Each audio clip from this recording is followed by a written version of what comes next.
After my wife Helen's funeral, my children called not to offer comfort, but to tell me they had already found a buyer for my house.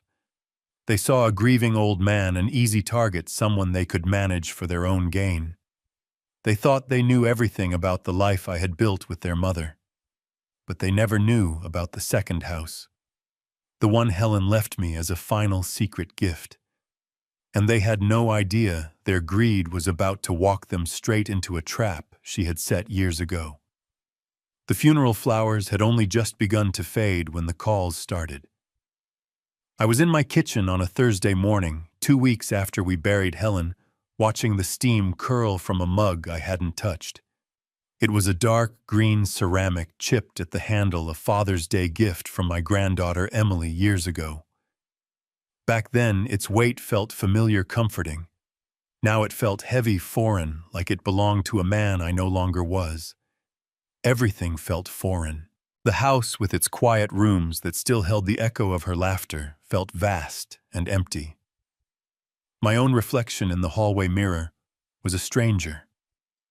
A man with deeper lines around his eyes and a stoop in his shoulders I didn't recognize. Even the silence had changed. It was no longer the peaceful quiet of a shared life, but a thick, pressing emptiness. The world I had known for 40 years had been dismantled, and I was left standing in the blueprint of a life that no longer felt like mine. And then the phone began to ring, its sharp, insistent sound tearing through the quiet, demanding an answer I wasn't ready to give. I picked up on the fourth ring, the sound of my own voice, a rough hello feeling unfamiliar in my throat. Dad, we need to talk about the house. Mark's voice carried that restrained impatience I'd known since he was a teenager asking for money. Only now, at 38, he wasn't asking. I set my mug down without drinking. Good morning to you too, Mark. Don't start with that, he said, his voice sharp. Laura and I have been talking. This place is too big for you alone. The taxes, the upkeep, it's not realistic. I could hear the hum of traffic in the background of his call, the sound of a life moving too fast to notice the details. I looked out the kitchen window at the garden Helen and I had tended for 25 years. The rosemary leaned into the stone path. The lemon tree needed pruning. Every plant, every stone wall had become a monument to everything I'd lost. We've already found a buyer, he continued, the words tumbling out, rehearsed and ready. Solid offer. It would set you up comfortably somewhere smaller, more manageable. There is no mortgage, Mark, I said. The words came out flat, factual. Helen and I had paid it off 6 years ago, a quiet celebration between the two of us, with a bottle of cheap champagne on the back porch. We'd never told the kids. We let them assume we were still struggling, just as they assumed most things about our lives. Silence on his end. Then a short, sharp laugh, the dismissive kind he'd inherited from me, though I'd never used it like a blade. Dad, please, he said, his tone shifting to one of strained pity. Mom's pension barely covered her medications. We all know you're under strain. We're trying to help you. You're worried about me, is that it? I asked, my voice devoid of the sarcasm I felt. I'm worried about what's practical, he replied, each word clipped and precise. We could put the money from the sale to good use. Laura's got Emily's tuition and there are other expenses. I stopped listening. His voice became a drone, a list of needs that had nothing to do with my own. In my mind, I could already see it. Mark at their dining table laptop open a spreadsheet glowing with columns labeled Dad's House Sale, Proceeds, Split. I had taught him numbers when he was 8 years old, making him calculate the change from the ice cream truck. Now he was calculating me. I let him finish his speech, then said the only thing that mattered. I'll think about it. There's not much to think about, Dad, he said, the impatience returning. The buyer won't wait forever. I ended the call before he could sell me my own life in a series of bullet points. The house was quiet again, but the silence had changed shape. It was no longer the stillness of a home in mourning. It was the pause between one blow and the next. The phone rang again an hour later. This time it was Laura. Her voice was pitched a little too high, the way she spoke when she was trying to make bad news sound like a gift. "Dad," she began, "Mark and I are on the same page. You both think I should sell the house I finished for her." She hesitated just for a beat. "It's for the best. You could move in here with us. We've got the finished basement, a full bath. Mark says we could add a kitchenette. You'd have your own entrance, your own space. It's perfect. Perfect." The word was too big for four walls below ground. And the money I asked, my voice as flat as the shadow of the lemon tree across the path. "Well," she said, her voice bright and practiced, "after we cover the contractor for the basement, you could set some aside. Help with Emily's tuition. Maybe help Mark with his business loan. It's all family, Dad. A win-win. A win-win." I could hear the echo of Mark's voice in hers, the rehearsed cadence of people who had already agreed on the ending, before asking if I'd even read the script. This wasn't a sudden idea born of concern. This was a plan complete with budgets and contractors. They had been building this for weeks, maybe months, waiting for the right moment of my grief to present it. They saw my loss not as a wound to be tended, but as an opportunity, a door left unlocked. "Laura," I said, my voice steady, "when was the last time you called just to talk about something other than money?" "That's not fair," she protested, her tone instantly defensive. "I've been busy. You know how it is." "I do," I said, and the cold clarity of it settled in my chest. "I know exactly how it is." I hung up before she could turn the conversation into something uglier, before she could try to sell me a cot in her basement as an act of profound generosity. The quiet that followed was different. It was the quiet of a battlefield, after the first volley, the air still humming with what had been fired and what was still to come. For a long time I just stood in the hallway. The late morning light slanted through the front windows, catching the dust on the console table. Helen's reading glasses were still there, folded neatly on top of a paperback she'd never finish. I'd spent the last 2 weeks moving through this house like a ghost, haunted by the past. But now a different feeling began to take shape, pushing through the fog of grief. It wasn't the hot, blinding rage of a sudden wound. It was a cold anger, precise and clear, like a shard of ice forming in my chest.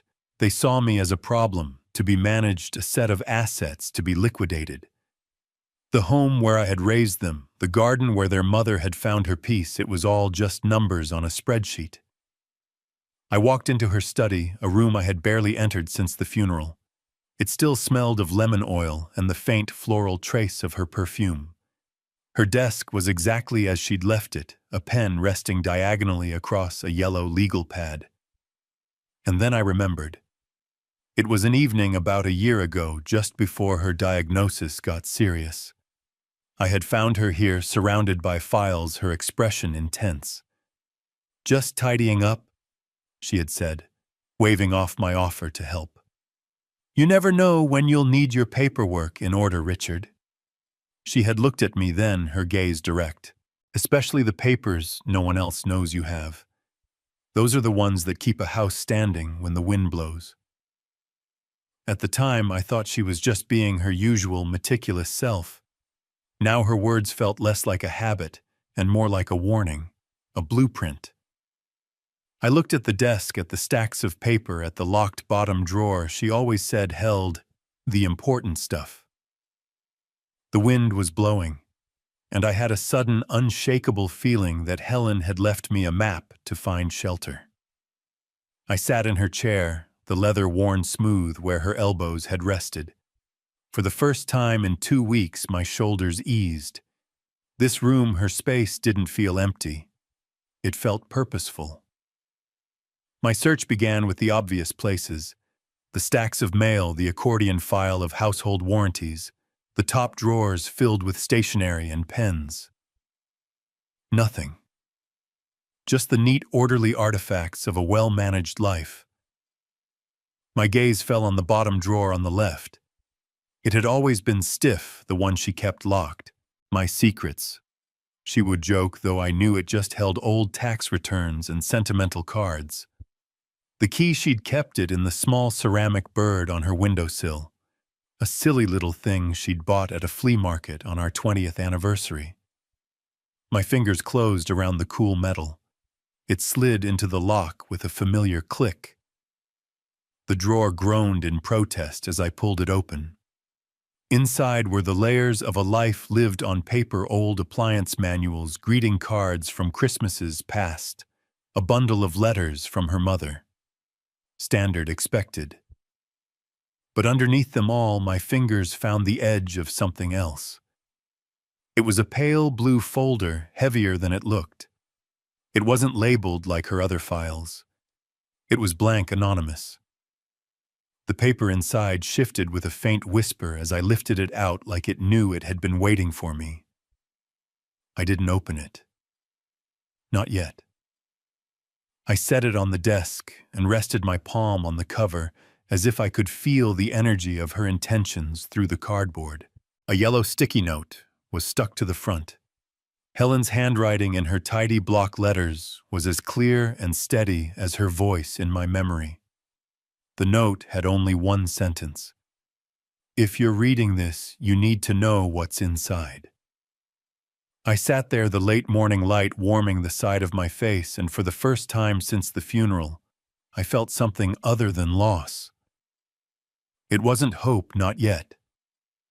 But it was direction. The folder sat in front of me like an unopened letter from the past, a final conversation I was about to have with my wife. And I knew with a certainty that settled deep in my bones that this conversation was about to change everything. My hand hesitated over the pale blue folder. Outside, a breeze moved through the lemon tree, scattering sunlight across the desk in shifting patterns. I finally opened it. The first thing I saw was not a letter, but a sheaf of financial statements from bank accounts I didn't recognize, all in Helen's name. One was from a small credit union in another state, another from an online bank I'd never heard her mention. The sums weren't astronomical, but they were significant, and they had been kept completely separate from our shared life. Under the statements were property documents. My breath caught in my throat. It was a deed, clear and legally binding, for a small villa in the Algarve region of Portugal, purchased 10 years ago. The owner's name was listed as Helen Margaret Hale. My name was nowhere on the document. I flipped through further, finding correspondence with a Lisbon law firm and rental inquiries she had politely declined. She had kept a whole world from me. Tucked behind the property papers was another surprise, a life insurance policy I'd never known about. I expected to see Mark and Laura named as beneficiaries, but it was a newer policy with only one name listed: our granddaughter, Emily. My mind raced, trying to connect these secret, deliberate acts. Helen didn't forget things. If she had hidden this, it was for a reason. At the very back of the folder, I found it.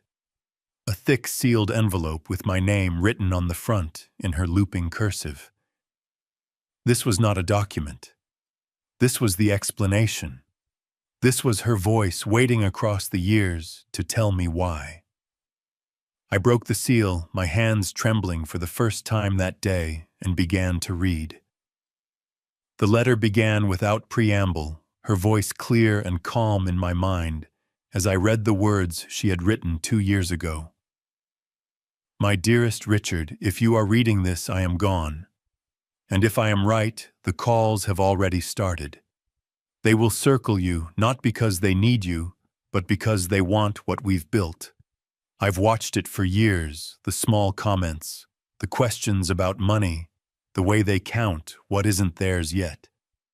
You always gave them the benefit of the doubt. I stopped doing that long ago.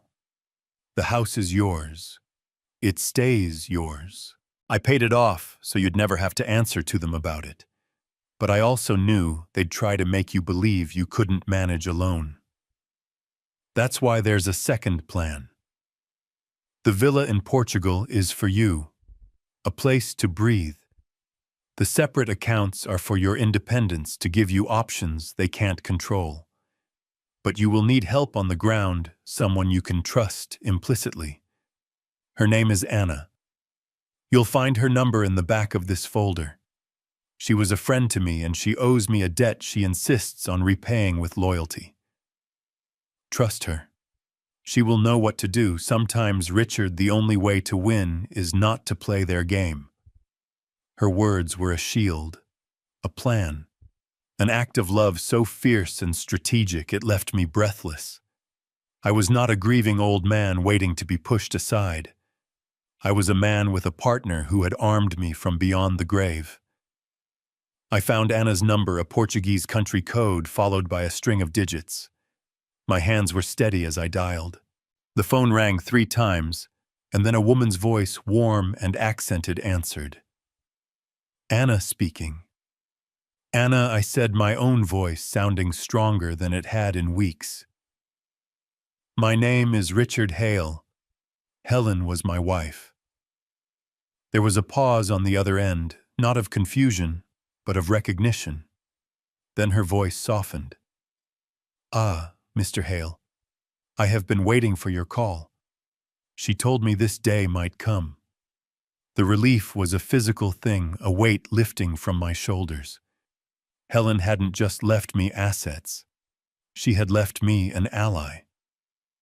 She told me to call you when the time came, I said. Then the time has come. Anna replied, her voice firm and reassuring. The house is ready. Tell me what you need and we will begin. We, not you, we. The war had a second soldier. The call with Anna had changed the air in the house. It was no longer a tomb of memories, but a headquarters. Helen's letter sat on the desk, not as a eulogy, but as a set of battle plans. And the first order of business was clear. I had to stop fighting them on their terms. I had to join them. That evening, Mark called again, his voice carrying the familiar edge of impatience. Dad, have you thought about what we discussed? The buyer is getting antsy. This time I didn't meet his aggression with stoic silence. I let a weariness seep into my voice, a sigh I'd been holding back for weeks. I have son, I said the words slow and heavy. You're right. It's too much. The upkeep, the memories. Maybe you and Laura are right. The surprise on his end was a palpable silence. He had expected a fight, and I had handed him a white flag. Oh, he said, recovering quickly. Well, that's great, Dad. It's for the best. We'll help you with everything. I'd appreciate that, I said, letting my voice sound frail. There's so much paperwork. I wouldn't know where to start. Maybe you could come by tomorrow? Walk me through it. Of course, Dad, he said, his voice now dripping with magnanimous sympathy. We'll be there in the morning. Don't you worry about a thing.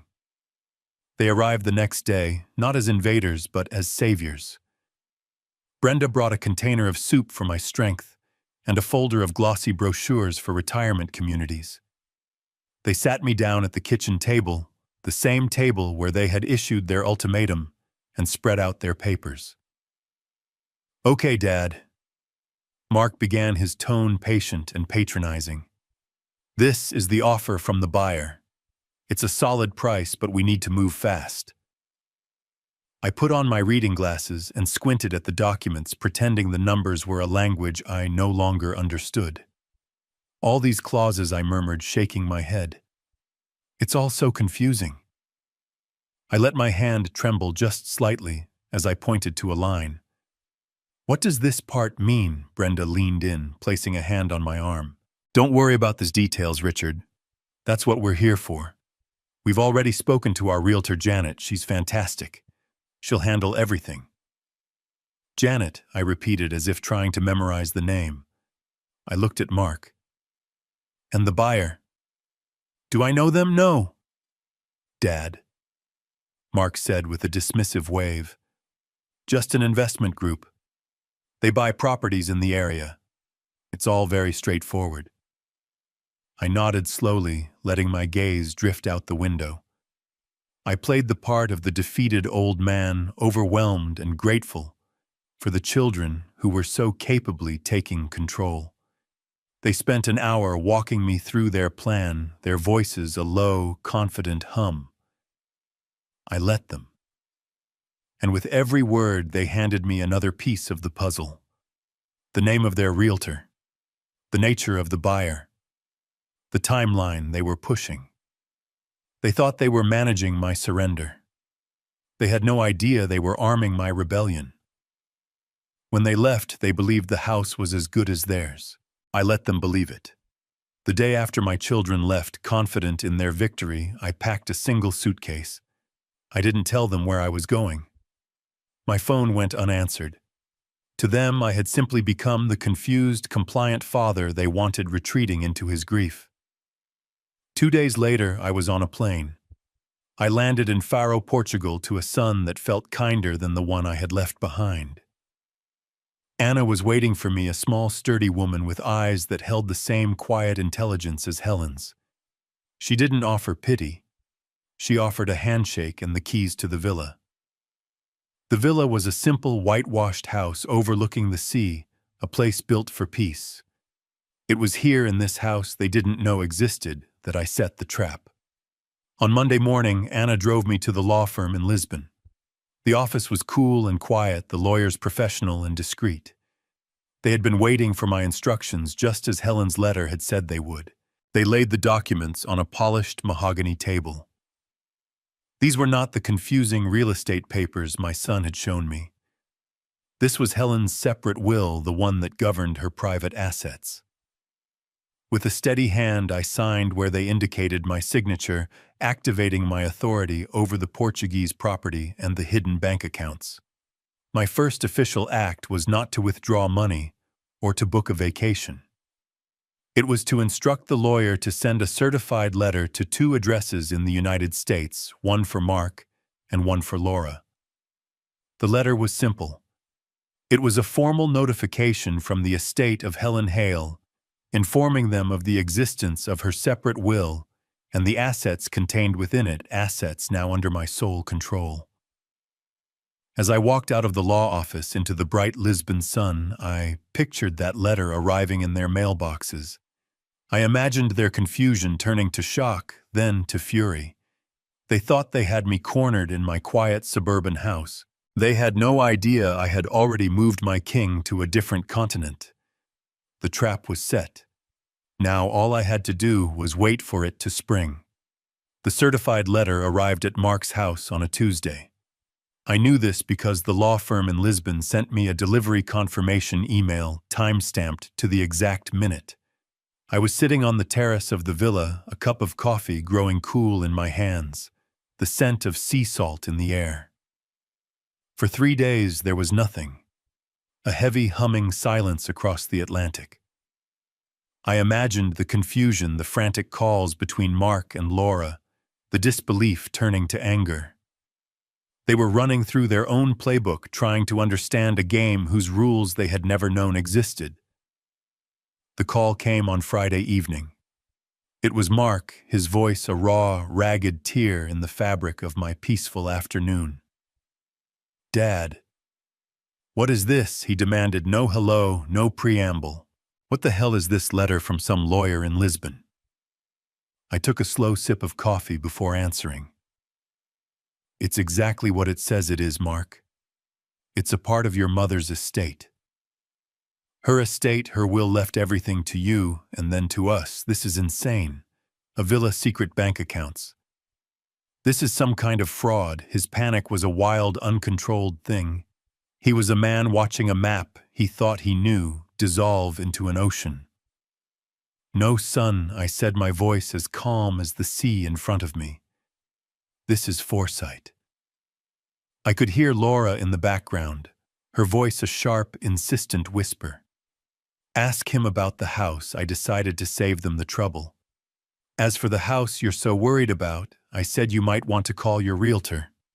My lawyers contacted her this morning. Since you were so eager to sell it, I decided to take your advice. I've listed the property for immediate sale. A stunned, choked silence. You put the house on the market. Without telling us, you can't do that. You were the one who found the buyer, Mark, I said quietly. You told me they wouldn't wait forever. You were right. I hung up before he could find his next accusation. The sun was setting over the water, painting the sky in strokes of orange and gold. The trap hadn't just sprung, it had snapped shut. The week that followed was a masterclass in silence. I stayed in Portugal, letting the quiet of the Algarve heal parts of me I didn't know were still wounded. I walked the beaches, drank coffee in small cafes where no one knew my name, and spoke with Anna every evening. She was a fortress of calm, practical advice. Meanwhile, the storm I had unleashed in America was growing. Mark left a dozen angry voicemails. Laura sent a string of texts alternating between threats and pleas. I answered none of them.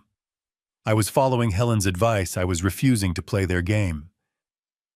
Then one evening, an email arrived. It wasn't from them. It was from my granddaughter Emily, a short, secret message sent from her university library computer. Grandpa, it read, they're coming. Dad and Aunt Laura. They booked flights to Portugal. Dad told Mom it's a welfare check. He said they need to see for themselves if you're being manipulated or if you've lost your mind. They're scared about the house sale. They land in Faro tomorrow morning. Be careful. I closed the laptop and looked out at the sea. The moon laid a silver path across the water. They weren't coming for a welfare check. They were coming for a fight to bully me into submission on foreign soil, where they thought I'd be alone and vulnerable. I called Anna. They're coming, I said. Her response was immediate and firm. Let them come. The house is ready, and so are we. The next morning I was sitting on my terrace when their rental car, a cramped sedan too small for their anger, pulled into the driveway. They stepped out, their faces a mixture of jet lag and righteous fury. This wasn't an intervention. It was an invasion. They didn't wait for pleasantries. Mark strode onto the terrace, his face tight with anger. Laura followed a step behind her arms, crossed her expression, a mask of strained concern. Dad, what do you think you're doing? Mark demanded, his voice echoing slightly in the quiet air. Selling the house, hiding out in Portugal. People think you've lost your mind. I didn't rise from my chair. I simply gestured to the empty one beside me. Sit down, son. You look tired. I'm not tired, I'm furious, he shot back. You can't sell the house, that's our home, our inheritance. Laura stepped forward, her voice softer, more manipulative. Dad, we were just worried. You disappeared. We thought someone might be taking advantage of you. This woman, Anna. Who is she? We're here to take you home to sort this all out. Sort it out? I asked quietly. You mean take control, the way you planned to do before I left? Their faces flushed. They had expected to find a confused old man, isolated and easily hurted. They hadn't expected to find their own words waiting for them. We are putting a stop to the sale, Mark said, his voice regaining its authority. We'll tell the realtor you're not competent to make these decisions. We'll get a court order if we have to. I let the threat hang in the air, letting the weight of its emptiness press down on them. I had spent a week preparing for this moment with Anna and the Lisbon lawyers. I knew every card they thought they held, and I knew they were all worthless. You won't have to, I said calmly. Just then, Anna stepped out onto the terrace from the living room. She wasn't carrying a tray of drinks. She was holding a thick, leather-bound portfolio. She walked with a quiet confidence that immediately commanded the space. She nodded politely to Mark and Laura, then turned to me. "Mr. Hale," she said, her voice clear and formal. "The documents from the law firm have been finalized as per your instructions." Mark stared at her. "Who are you?" "My name is Anna," she said, meeting his gaze without flinching.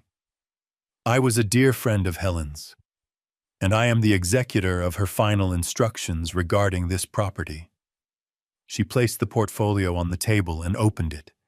The pages were crisp, official, stamped with the seal of the Lisbon firm. "Helen was a very meticulous woman," Anna said, her voice softening slightly.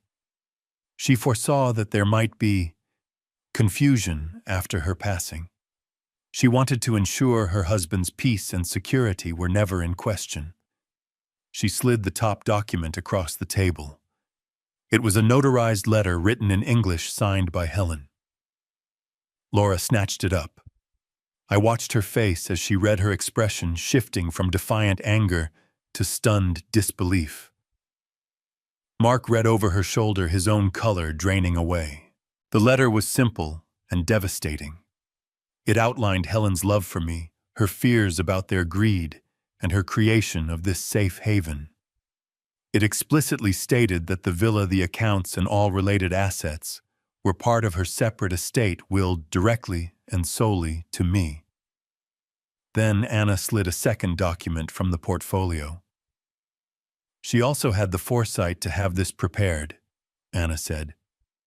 "It is a durable power of attorney signed and notarized by your father in our lawyer's presence yesterday. It gives him full legal authority over all his affairs, both here and in the United States. It invalidates any and all previous permissions and renders any attempt to declare him incompetent legally baseless." The trap was elegant, built not of anger, but of love and law. Their welfare check was meaningless. Their threats were empty. They had flown 3,000 miles to be confronted with the one thing they could not fight: their mother's final, undeniable will. They stood there, speechless. The Portuguese sun warming a terrace that would never be theirs, holding a piece of paper that had just dismantled their world. Laura sank into a chair, the letter from her mother trembling in her hand. Mark just stood there, his shoulders slumped, the fight completely gone from him. The empire they had built in their minds founded on my weakness, and their entitlement had crumbled to dust in the space of 5 minutes. They had no legal ground, no moral high ground, nothing. "This was never about money for me," I said, my voice quiet, but carrying in the still air. "It was about respect. The respect you both forgot to show me, and the respect your mother always knew I deserved." I stood up and walked to the edge of the terrace, looking out at the calm blue sea. "The house in America is being sold. This house is mine. My life from this day forward is my own." I didn't turn to watch them go. I heard the scrape of a chair, the soft shuffle of their footsteps, and finally the sound of their small rental car starting up and driving away down the gravel road. The air on the terrace was warm. The only sound was the gentle whisper of the waves. It was the sound of peace. The weeks that followed the confrontation were a lesson in quiet efficiency. Back in the United States, the sale of the house closed without a hitch. The buyers, a young family, were apparently thrilled. My children did not contest it. They couldn't. The proceeds were wired to a new account, one solely in my name, managed with the help of the Lisbon firm. Their silence was absolute. No angry calls, no pleading texts. They had fired their last shot and found their cannons were made of smoke. My life in Portugal settled into a rhythm I hadn't realized I was missing. Mornings were for walks along the cliffs, the sea air sharp and clean. Afternoons were spent in the garden with Anna learning the names of flowers I couldn't pronounce, our hands dark with rich soil. We talked not of the past, but of the present, the best market for fresh fish, the neighbor's stubborn goat, the proper way to prune a lemon tree. Helen had left me more than a house. She had left me a friendship. One evening I was on the terrace watching the fishing boats return to the harbor when my tablet chimed. It was a video call from Emily. Her face filled the screen bright with the California sun. "Grandpa," she said, her smile genuine. "It looks beautiful there." "It is," I said, turning the camera to show her the view. "Your grandmother would have loved it." "She knew you would," Emily replied softly. We talked for an hour about her classes, about a boy she liked, about her plans for the summer. She never once mentioned her father or her aunt. She didn't have to. Her call was its own declaration, a bridge she had built across the silence they had created. Before we hung up, I said, "You should come visit when your semester ends. The guest room is ready." Her face lit up. "I'd love that," she said. "I'll book my flight tonight." I ended the call and looked out at the darkening sea. The old life was over. A new one on my own terms had finally begun. 6 months passed. The Portuguese summer ripened the lemons in my garden, and Emily's visit was a balm, 2 weeks of shared stories and laughter that filled the villa's quiet rooms. She left with a tan and a promise to return at Christmas. My life had found its peaceful center. I rarely thought of Mark or Laura. Their silence was a closed door I no longer felt the need to knock on. One afternoon in late August, a package arrived from my lawyer in the States. Inside, amongst some routine financial statements, was a single hand-addressed envelope. My breath caught. It was Mark's handwriting. It wasn't a demand or a legal notice. It was a letter. My first instinct was to throw it away, to not let his words disturb the peace I had built.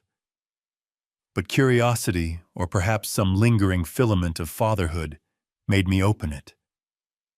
The letter was short, the tone unfamiliar. It was humbled. He wrote that he had heard from Emily how happy I was. He said that he and Laura were working on things. He admitted they had lost their way, blinded by what they thought they were owed instead of what they had. He didn't ask for forgiveness. He didn't ask for money. He asked a simple question at the end. I was thinking about the garden at the old house. What was the name of the purple flowers Mom loved so much, the ones that bloomed by the stone wall? I folded the letter and set it on the table beside a vase of those very flowers, lavender, which grew wild and abundant here. He had remembered. It wasn't absolution. It wasn't a reunion. But it was a seed. I didn't know if it would grow or if it even should. But as I looked out at the ocean, I realized for the first time that I was open to the possibility. The future was no longer a closed book. It was simply a story waiting for its next, unwritten chapter. This story reminds us that the greatest acts of love are often the quietest. Foresight, boundaries, and a well-laid plan are not signs of a lack of trust, but the deepest form of protection. True strength isn't about winning arguments. It's about building a future that no one can take away. If you were moved by this story, please like this video and subscribe for more. What did you think of Helen's secret plan? Share your thoughts in the comments below.